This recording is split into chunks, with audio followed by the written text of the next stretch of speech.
Do you know what, Miss Chase? You can shove your rules right where your ambitions of becoming a good teacher are. Tyler Hunter hurled the textbook straight at the board, his voice echoing through the classroom. The entire class fell silent, bracing for an explosion. Rebecca Chase slowly turned to him, and what happened next would forever change not only this school, but the lives of everyone present. Tyler, her voice was quieter than a whisper, but each word sliced through the air like a blade. Your father called me this morning. Do you want to know what we talked about? The boy's face instantly paled. A dead silence hung in the classroom. The most interesting part was yet to come. Stay with us to find out how it all ended.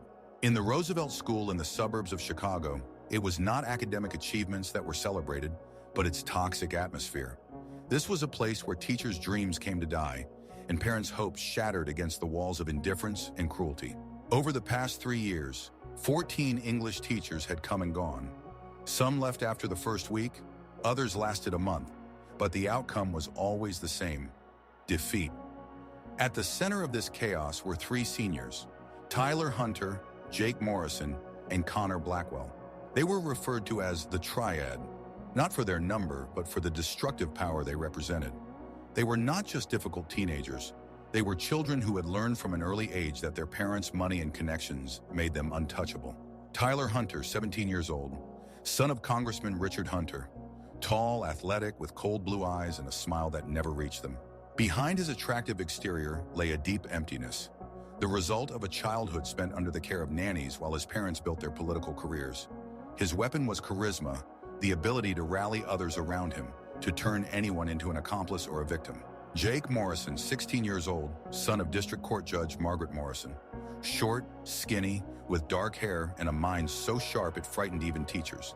His cruelty was surgically precise. He could find the most painful point in anyone and strike right there. Behind his sadistic tendencies lay a deep trauma.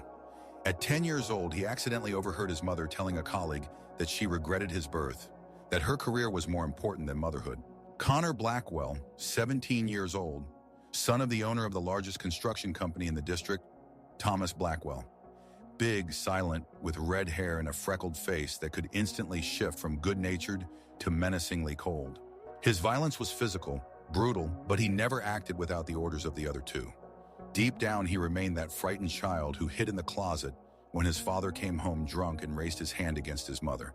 The school principal, Robert Fisher, a 54-year-old man with a receding hairline and perpetually trembling hands, had long since given up on the situation.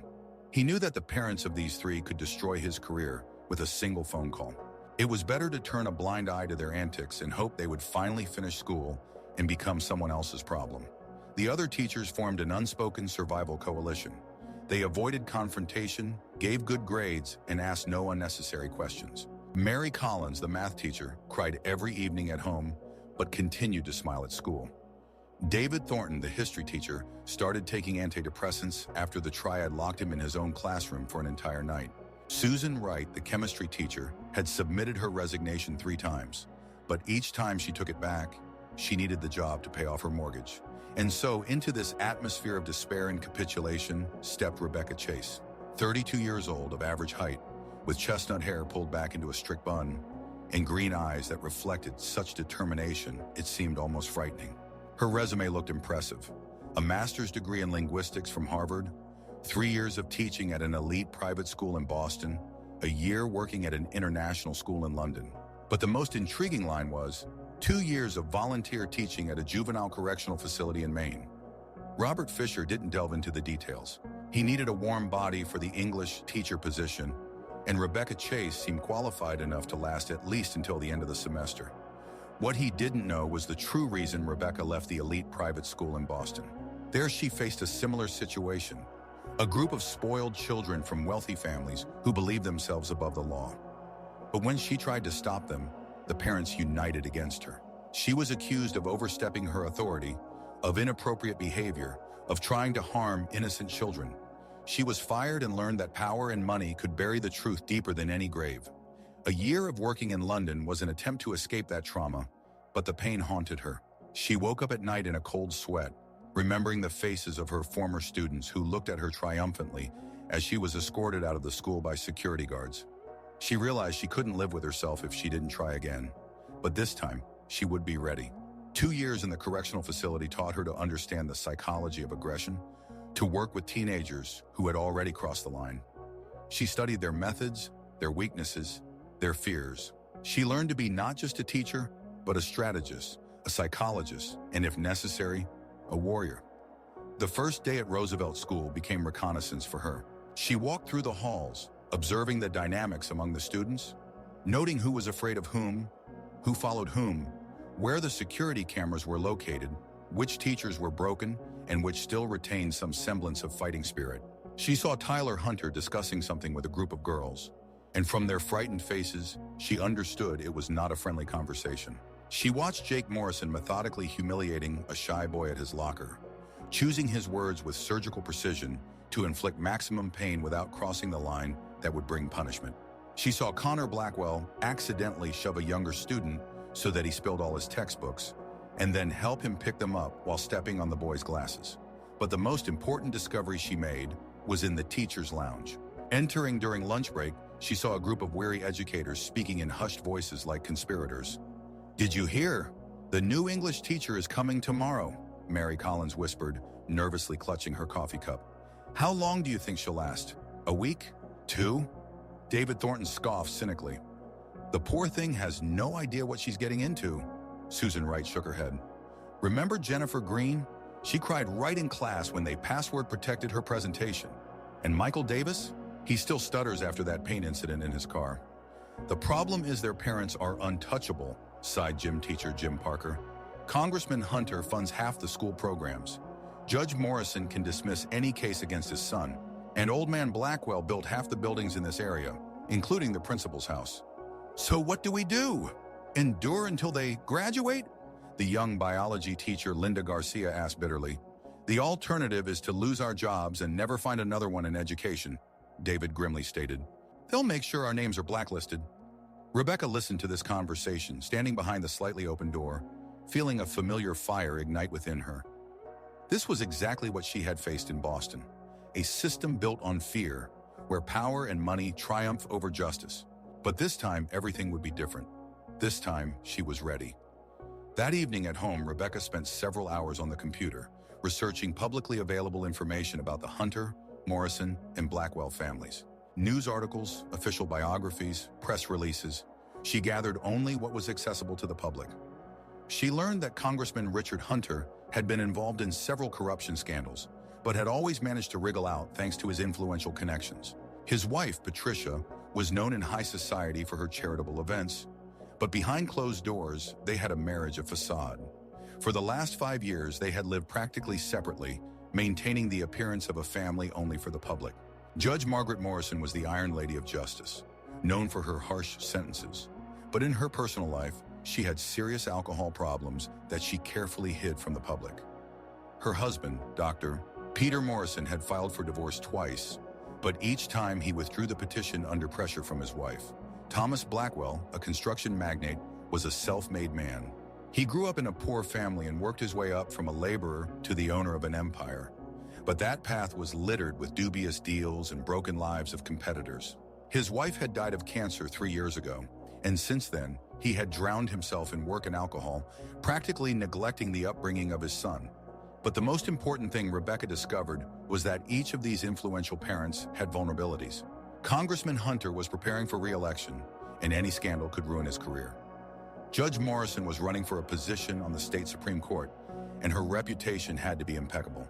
Thomas Blackwell was bidding on the construction of a new airport, a contract worth $500 million, and even the slightest blemish on his reputation could cost him that deal. After studying all this information, Rebecca realized that she had leverage, but it needed to be used very carefully and at the right moment. That same day during lunch break, she went to see Principal Fisher. "Mr. Fisher, I would like to discuss the specifics of teaching at your school," she said, sitting down across from his desk. The principal nervously adjusted his tie. Something in her tone made him wary. "Of course, Miss Chase. What exactly interests you?" "Disciplinary policy, procedures for dealing with difficult students, communication with parents." She paused, studying his face intently. "And the surveillance system." "Surveillance?" Fisher asked, becoming even more anxious. "Yes, I noticed cameras in the hallways. Are they operational?" Fisher hesitated. Yes, they were recently installed, but I don't delve into technical details. Rebecca nodded, mentally noting this information. Thank you for the clarification. One more question. Does the school have a zero-tolerance policy for bullying? Of course, Fisher replied hastily. We do not tolerate any forms of aggression or harassment. Wonderful. So if I encounter such cases, I can count on your full support. The principal felt his mouth go dry. He understood where she was heading but couldn't refuse without looking like someone who covers for bullies. Of course, Miss Chase. The school administration always supports teachers in maintaining discipline. Excellent. Then I think we will get along just fine. Leaving the principal's office, Rebecca headed to her classroom. There were still 20 minutes before the lesson began, but she wanted to prepare thoroughly. The classroom was typical for a public school. Worn desks, peeling paint on the walls, a board scratched from numerous predecessors. But Rebecca saw it not as a place of poverty, but as a battlefield, and she was determined to win this war. She arranged the desks not in traditional rows, but in a semicircle so that every student was visible and could not hide behind the backs of others. On the board, she wrote a single phrase, "Words have power, choose them wisely." The bell rang for class precisely at 8 in the morning. The students began to enter the classroom, and it quickly became clear who was in charge. Tyler Hunter walked in first, like a king entering his domain. He was followed by Jake and Connor, and then the other students, who instinctively kept a respectful distance from the triad. Rebecca stood by the board, not smiling, not trying to appear friendly. She simply observed as each student took their seat, memorizing the hierarchy, alliances, and fears. Tyler ostentatiously sat at the back, throwing his legs over the neighboring chair. Jake settled next to him, pulled out his phone, and began typing something without even glancing at the teacher. Connor silently took a seat to Tyler's left, crossing his arms over his chest in a pose that clearly said, "Try to make me do anything." The other students positioned themselves closer to the middle of the class, trying to remain unnoticed. In the front row sat a skinny girl with braids, Amy Johnson, the straight A student who prayed every day not to be noticed. Next to her was Brian Kennedy, a quiet boy in glasses whose only fault was being smart in a school where intelligence was seen as a sign of weakness. Once everyone was settled, Rebecca slowly walked around the semicircle, stopping next to each student for a few seconds. She didn't say a word, just looked. Some averted their eyes, others tried to look defiant, but gradually everyone understood that this woman saw right through them. When she reached Tyler, he looked up and bestowed upon her his signature cocky smile. "So, new girl, what do you think of our cozy class?" Rebecca stopped in front of him but didn't respond. She simply stood and stared until the smile began to slide off his face. The silence stretched, becoming increasingly tense. Finally, Tyler couldn't take it anymore. "Hey, I'm talking to you." "I hear you," Rebecca replied calmly. "I'm just wondering why a person who calls himself a leader starts a conversation with a display of disrespect." "Disrespect?" Tyler laughed, but the laughter sounded forced. "I was just saying hello in a friendly way." "No, you tried to establish dominance using a condescending tone and informal address. That's classic bullying tactics." Rebecca took a step closer. "But you know what really surprises me? A person with your data and capabilities chooses the most primitive methods of self-assertion." A tense silence hung in the classroom.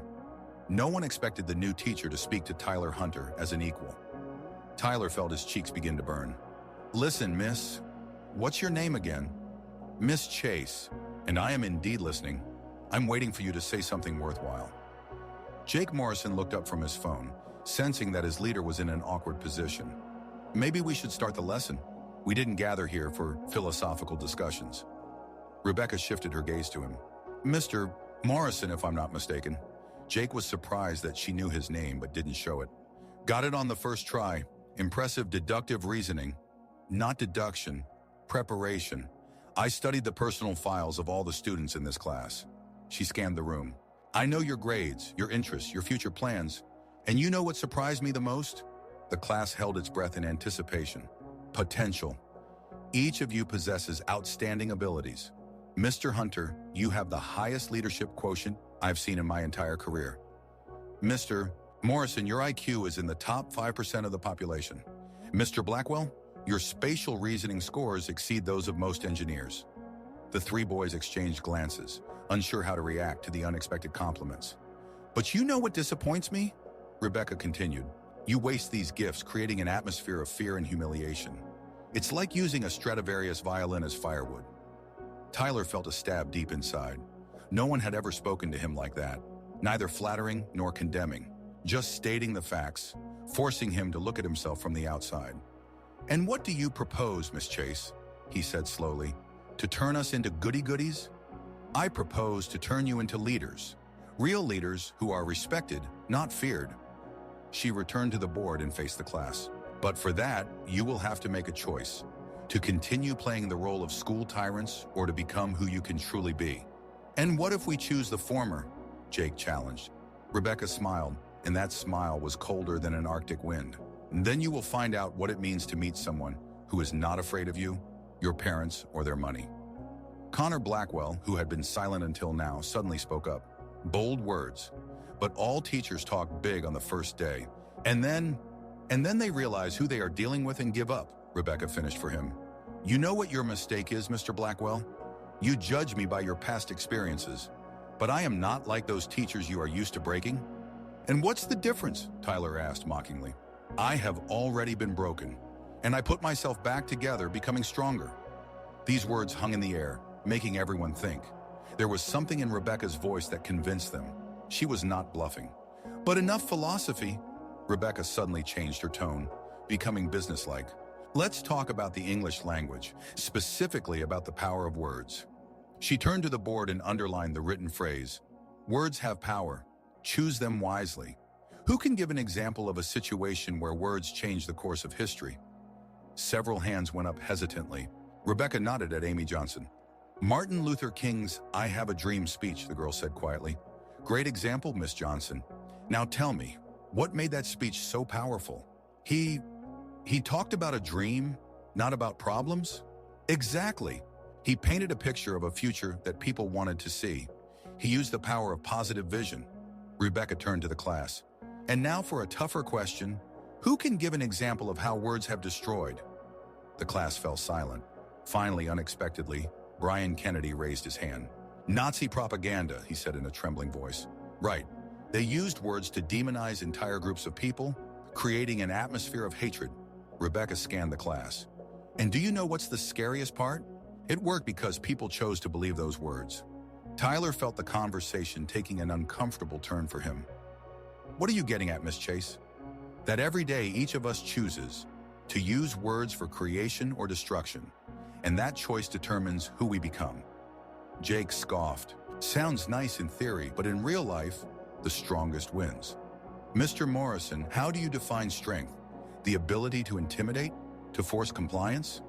Rebecca approached his desk. "Or the ability to inspire, to lead, to change the world for the better?" "The difference is that the first works here and now," Jake replied defiantly. "You're right. Fear is a quick way to get what you want. But do you know what the problem is?" Rebecca sat on the edge of her desk, adopting a more informal posture. "Fear is like a drug. At first you need a small dose, then more and more. And eventually there comes a moment when fear is no longer enough." "And then what?" Connor asked, intrigued despite himself. "Then there is only emptiness left, because no one loves a tyrant. They tolerate him as long as they have to, but deep down everyone is waiting for his downfall." Tyler felt an unpleasant chill in his chest. Those words resonated with something painfully familiar. How many times had he seen that look in his classmates' eyes? Not respect, but suppressed hatred. "And what do you propose instead?" he asked, quieter than usual. "Earn respect for real. Become the kind of person that others want to emulate, not someone they fear." "And how do you achieve that?" Rebecca smiled, and this time her smile was warm. "Start protecting the weak instead of humiliating them. Use your influence to help, not to destroy. Set an example. Don't dictate terms." Jake shook his head skeptically. "Sounds like a Sunday school sermon." "Mr. Morrison, may I ask you a personal question?" Jake tensed up but nodded. "When you come home and are alone with yourself, are you proud of what you do at school?" The question caught him off guard. He was silent for a few seconds, wrestling with himself, and then honestly replied, "No." "Thank you for your honesty. Now imagine what it would be like if you could be proud of yourself every day." A thoughtful silence hung in the classroom. Rebecca felt she had breached the first line of their defenses. But she knew this was just the beginning. The real battle was still ahead. The bell signaling the end of the lesson rang suddenly, interrupting the students' thoughts. They began to gather their things, but Rebecca stopped them. "Before you leave, I want to give you some homework." Groans of disappointment rolled through the class. "Not the kind of assignment you're expecting. I want each of you to think about one question. How do I want to be remembered?" She scanned the room. No need to write anything down, no reports to submit. Just think. Honestly, the students began to exit the classroom, but Rebecca noticed that the atmosphere had changed. They weren't laughing or chattering as usual. They were deep in thought. Tyler, Jake, and Connor lingered until the end, clearly discussing something among themselves in hushed voices. When they finally headed for the exit, Tyler turned around.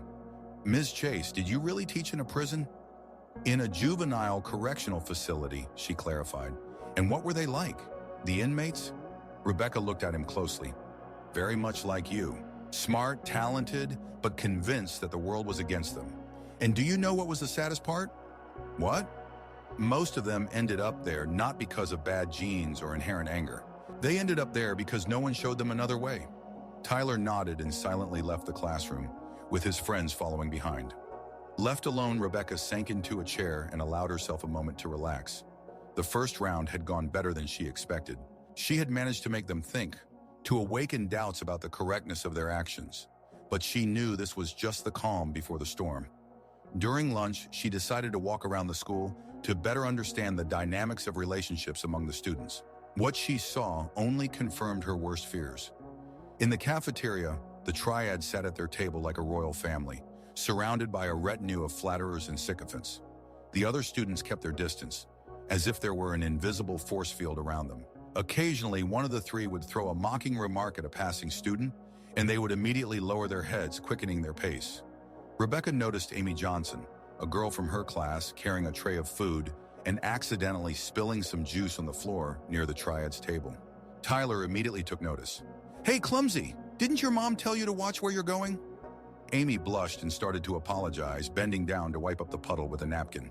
"No need to apologize," Rebecca's calm voice suddenly rang out. She approached the table and handed Amy some napkins. "Accidents happen to everyone." Tyler looked up at the teacher, and his expression showed surprise and slight irritation at having his performance interrupted. "Ms. Chase, we were just helping Miss Johnson be more careful," he said with a fake smile. "I see. And what do you think, Mr. Hunter? Does public humiliation help someone become more confident?" "I didn't humiliate anyone. I just pointed out a mistake." Rebecca nodded at Amy, signaling her that she could leave, and then sat down on the empty chair next to Tyler. Her action was so unexpected that silence fell over the cafeteria for a moment. "Mr. Hunter, allow me to share an observation with you. True leaders never strengthen their position at the expense of belittling others. They lift everyone around them." "And you're an expert on leadership?" Jake sneered. "I'm an expert on human behavior. And you know what I see when I look at the three of you?" "What?" Connor asked defiantly. "Three very scared boys who use aggression to hide their vulnerability." Rebecca's words landed like a slap. Tyler felt something inside him tighten with pain and rage at the same time. "You don't know anything about us," he hissed. "I know more than you think. I know that you, Mr. Hunter, deep down, are afraid of disappointing a father who sees you only as an extension of his political ambitions. I know that you, Mr. Morrison, still remember every harsh word from your mother and are trying to prove that you deserve her love by hurting others. And I know that you, Mr. Blackwell, blame yourself for your mother's death and think you deserve punishment." Connor paled and abruptly stood up from the table. "How do you—" "Sit down, Mr. Blackwell. I'm not finished." Something in her tone made him comply, even though he was boiling with rage inside. "I know all this not because I've been spying on you. I know it because I've seen hundreds of boys just like you. Smart, talented, but broken by pain they don't know how to express in a healthy way." "And what do you propose? Group therapy?"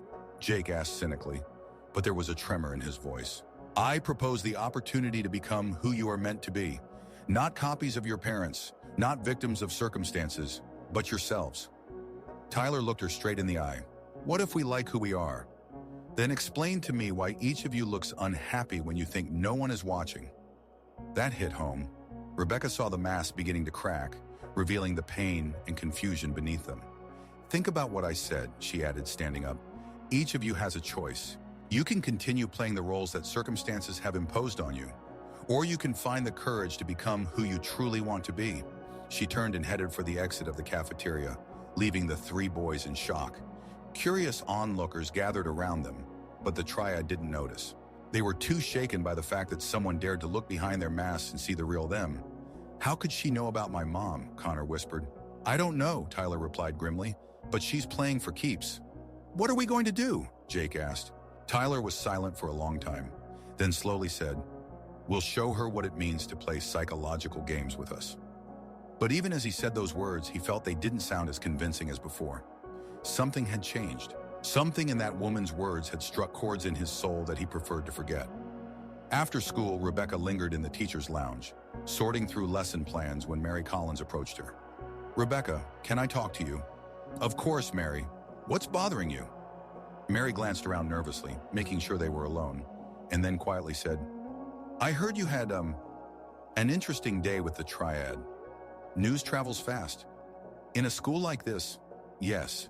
I wanted to warn you, they won't let this go easily. Usually they give new teachers a couple of days to adjust, and then the real hell begins."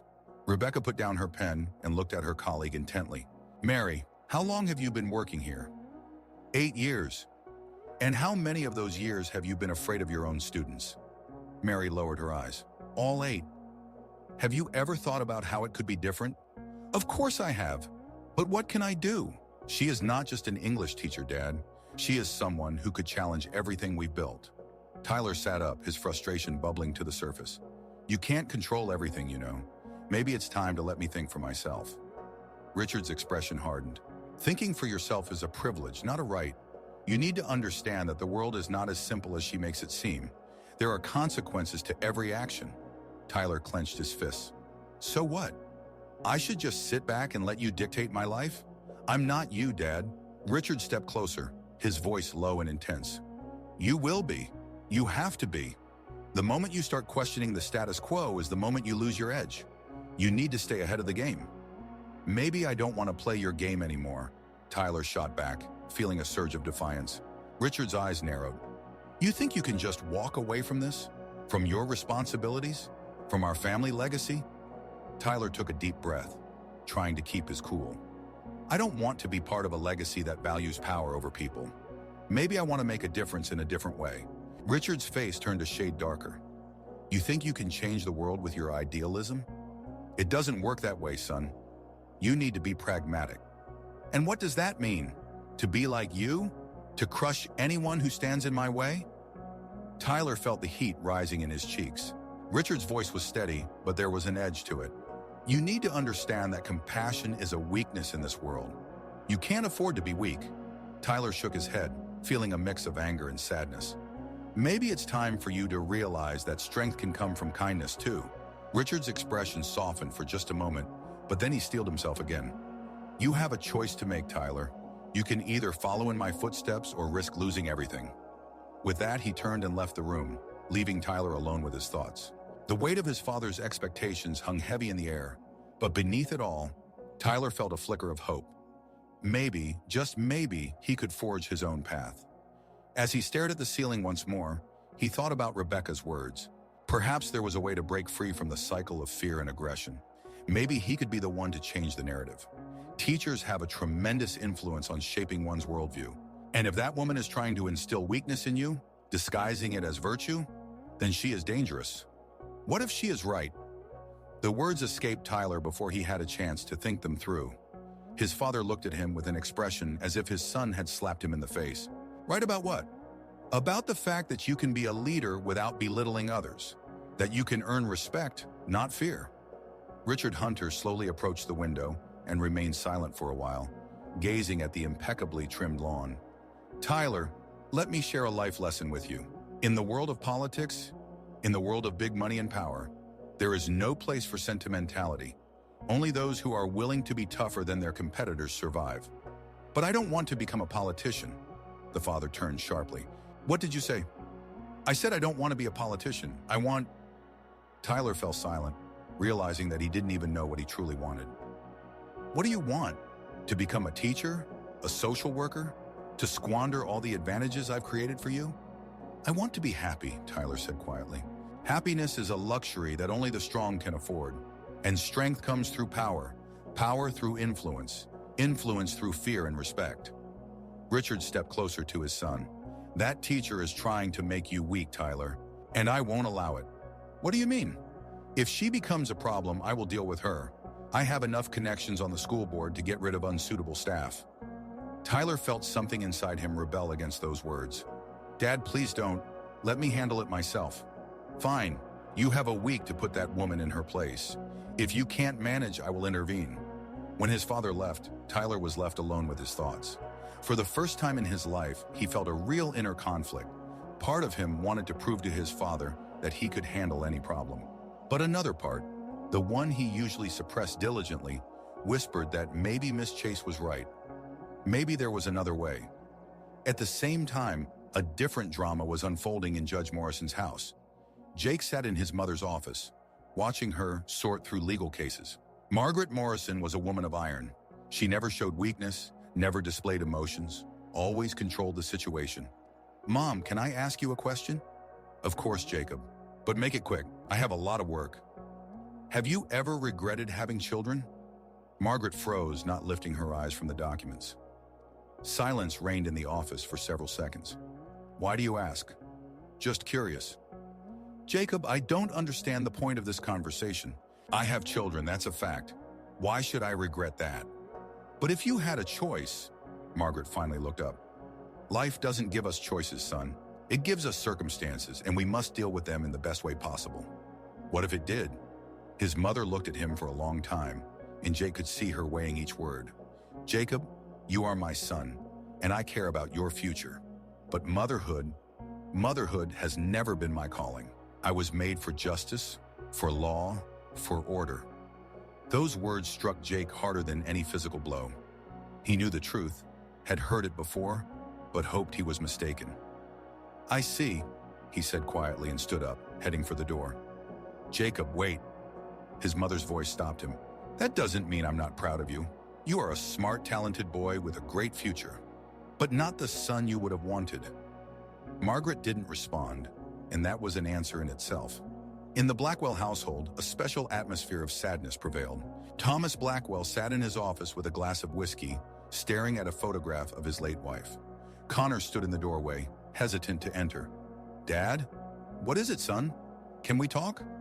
Thomas waved his hand, inviting his son in. Connor cautiously sat in the chair opposite his father. What do you want to talk about? About Mom. About what happened. Thomas's face darkened. Connor, we've already discussed this. Your mother died of cancer. No one is to blame.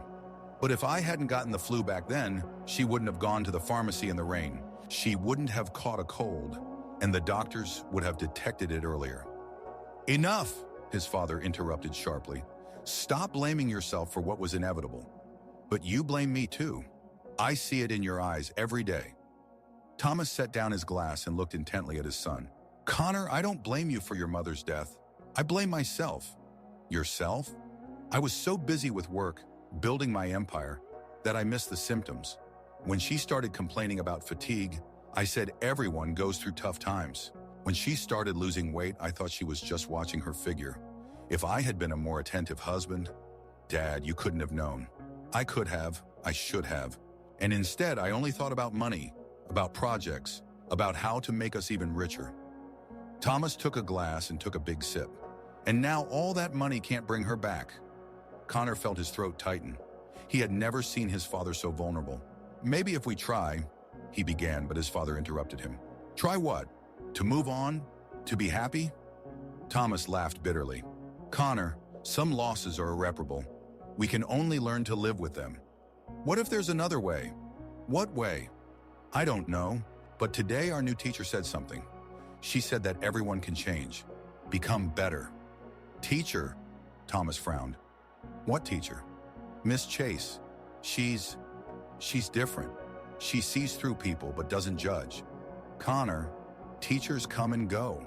Don't get too attached to their words. What if she's right? What if we really can become better? Thomas looked at his son for a long time, and Connor saw the struggle between cynicism and hope in his eyes. Son, If this woman can help you find the peace that I don't have, then maybe it's worth listening to her. It was the first time in 3 years that his father hadn't dismissed the idea that life could get better. The next morning, Rebecca arrived at school earlier than usual. She wanted to prepare for what awaited her. Her intuition told her that the triad would not leave yesterday's conversation unanswered. She was right. Entering her classroom, she found the board covered with profanity, and on her desk lay a note, "Last warning. Stop meddling in other people's business, or you'll regret it." Rebecca calmly read the note, took a photo of the board, and began erasing it. She knew this was just the beginning and was ready for escalation. A few minutes later, the first students entered the classroom. They expected to see an angry or frightened teacher, but Rebecca looked completely calm. "Good morning," she greeted them as if nothing had happened. Amy Johnson cautiously raised her hand. "Miss Chase, what was written on the board?" "Nothing important, Miss Johnson. Just someone decided to demonstrate their limited vocabulary." When the triad arrived, they clearly expected to see a different reaction. Tyler entered the classroom with a confident demeanor, but his face slightly darkened when he saw that the teacher looked absolutely unflappable. "So, Miss Chase, did you get our message?" he asked challengingly. "I did, Mr. Hunter. Very telling." "And what do you intend to do?" "The same thing I did yesterday. Teach you English." Rebecca turned to the board and wrote a new phrase. "Character is what you do when no one is watching." Who can translate this phrase? A few hands went up hesitantly. "Miss Johnson? Character is what you do when no one is watching?" "Exactly. Now a more difficult question. What do you think this phrase means?" The class was silent. Finally, unexpectedly, Brian Kennedy raised his hand. "That a real person doesn't change depending on whether there are witnesses to their actions?" "Great interpretation, Mr. Kennedy. Why do you think some people behave differently in the presence of others and when they are alone?" Because they are afraid of judgment?" one of the girls suggested uncertainly. "Partially, yes. But there is another reason. Who can guess what it is?" Connor Blackwell suddenly spoke up. "Because they don't know who they really are." All heads turned to him. Usually Connor remained silent in class, allowing Tyler and Jake to speak. "Interesting thought, Mr. Blackwell. Can you elaborate on it?" Connor hesitated but then continued. "If a person doesn't know their true values, they behave as others expect them to. And when they are alone, they don't know how to act." "Exactly." Rebecca smiled, and Connor felt a strange warmth from her approval. Now a question for everyone. How can one know their true values? Tyler, who had been silent until now, suddenly said, "Maybe some people find it easier not to know." "Why is that, Mr. Hunter?" "Because then they don't have to take responsibility for their actions. They can always say, 'I didn't know what I was doing.'" Rebecca nodded. "You've touched on a very important topic. Ignorance can be a form of protection. But what price do we pay for that protection?" Jakey, who had been demonstratively ignoring the lesson, unexpectedly joined the discussion. "The price of constant anxiety. If you don't know who you are, you never know if you're doing the right thing." "Exactly, Mr. Morrison.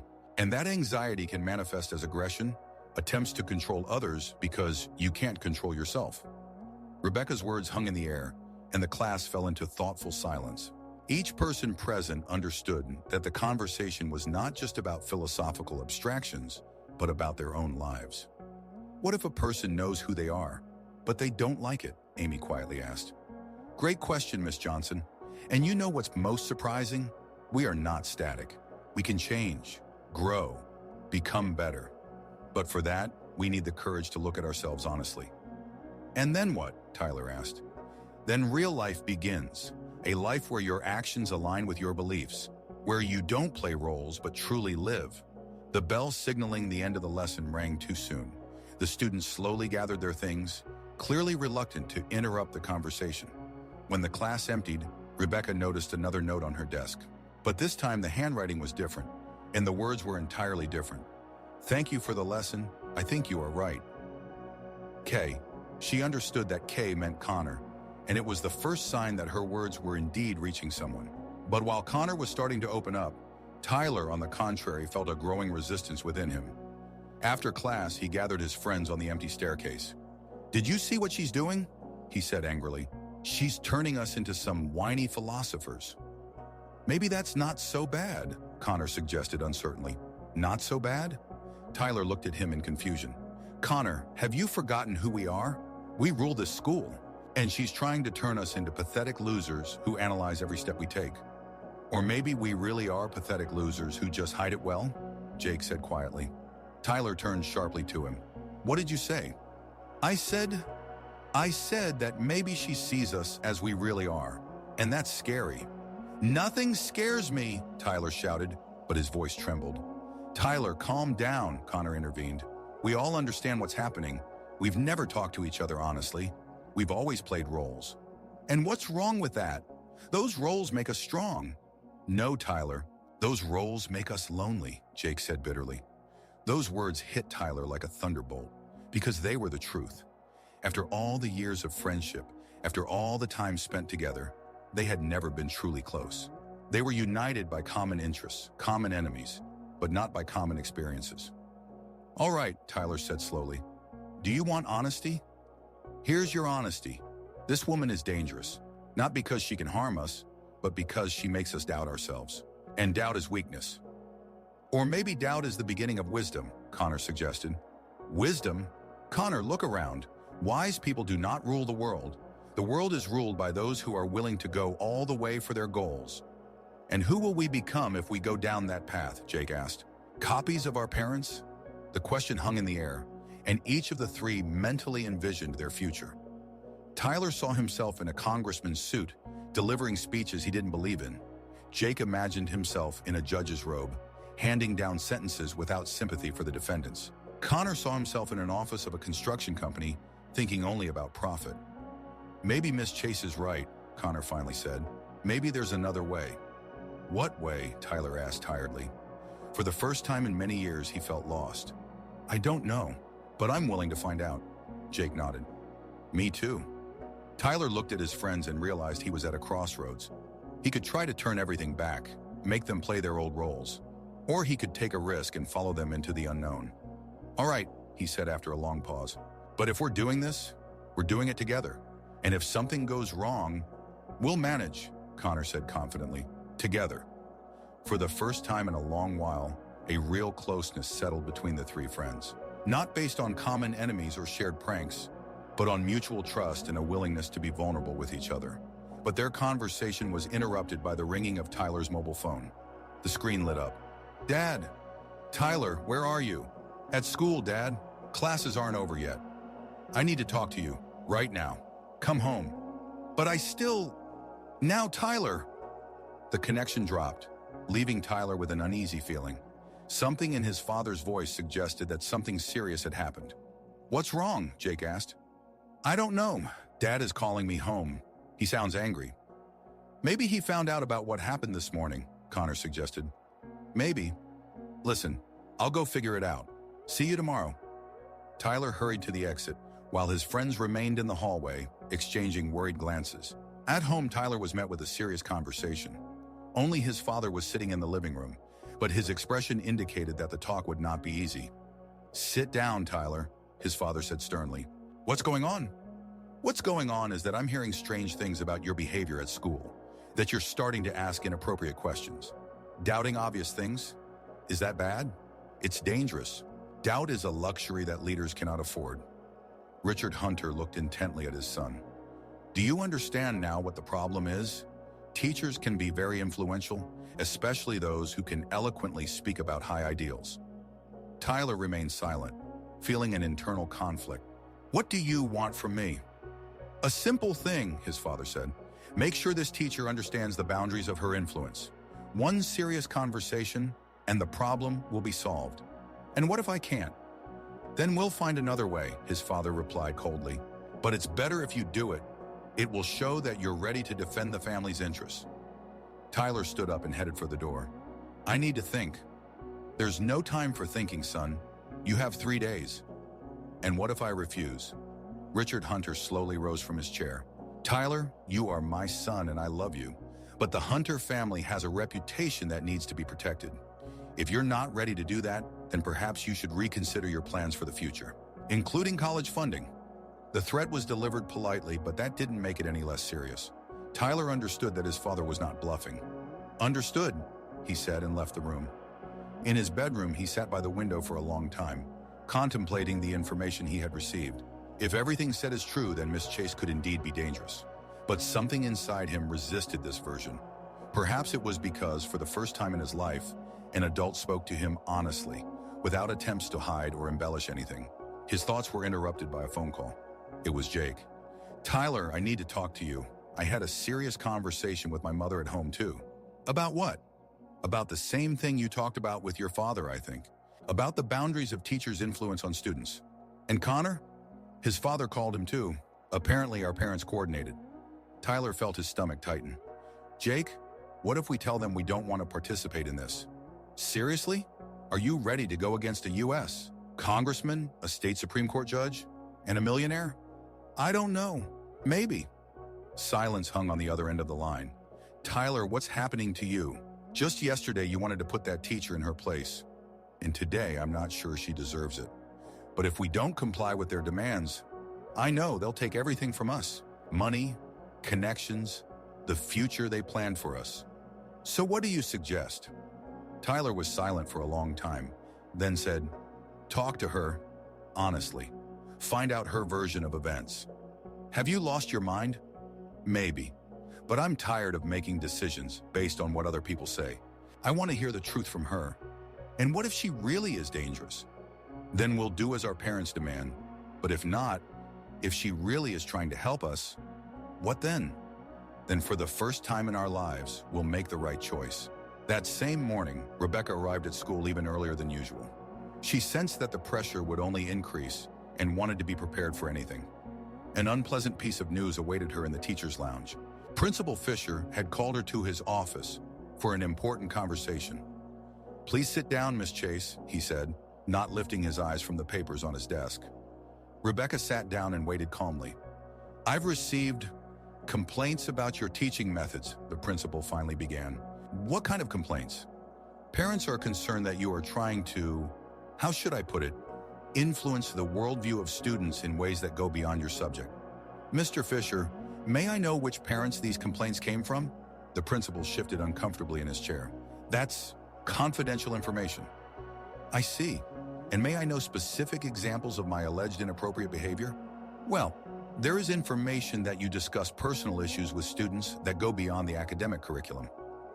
"Mr. Fisher, we studied English literature and held discussions about character traits. This is standard pedagogical practice." "Yes, but some parents feel that you are going too far." Rebecca looked closely at the principal. "Mr. Fisher, let me be direct. Did Congressman Hunter, Judge Morrison, and Mr. Blackwell call you?" Fisher paled. "I can't. No need to answer. Your face has already said it all." Rebecca leaned forward. "Now tell me honestly, do you really think I'm doing something wrong? Or are you just following the orders of influential people?" The principal was silent for a long time, struggling with himself. Finally, he said quietly, "Miss Chase, I have worked in this school for 15 years, and in all that time, I have never seen anyone reach those three boys. Yesterday, Connor Blackwell raised his hand in class for the first time in 2 years. Jake Morrison asked questions that showed he is really thinking about what he is studying. And Tyler Hunter, what about Tyler? He looked human for the first time since I've known him. And that's bad? No, it's a miracle, but..." Fisher sighed heavily. "But those people can destroy my career with one phone call. I have a family, a mortgage, children to send to college." Rebecca felt genuine sympathy for him. "Mr. Fisher, I understand your position, and I don't want to create problems for you." "What do you mean?" "I mean that I am ready to fight for the right to teach these children. But I will do it on my own without putting you at risk. Miss Chase, you don't understand who you're dealing with. These people have resources, connections, opportunities, and I have the truth, and sometimes that turns out to be stronger than money." The principal shook his head. "I hope you're right, but be careful, very careful." Stepping out of the principal's office, Rebecca felt the noose tightening, but she was ready for it. Moreover, she had been waiting for this moment since she decided to work at Roosevelt School. The English lesson in the afternoon began unusually. When Rebecca entered the classroom, she saw that Tyler, Jake, and Connor were sitting in the front row, for the first time ever. "Good morning," she greeted the students. "Good morning, Miss Chase," they replied in unison, and there was something new in it, something sincere. Rebecca wrote a new phrase on the board. "The truth will set you free, but first it will make you miserable."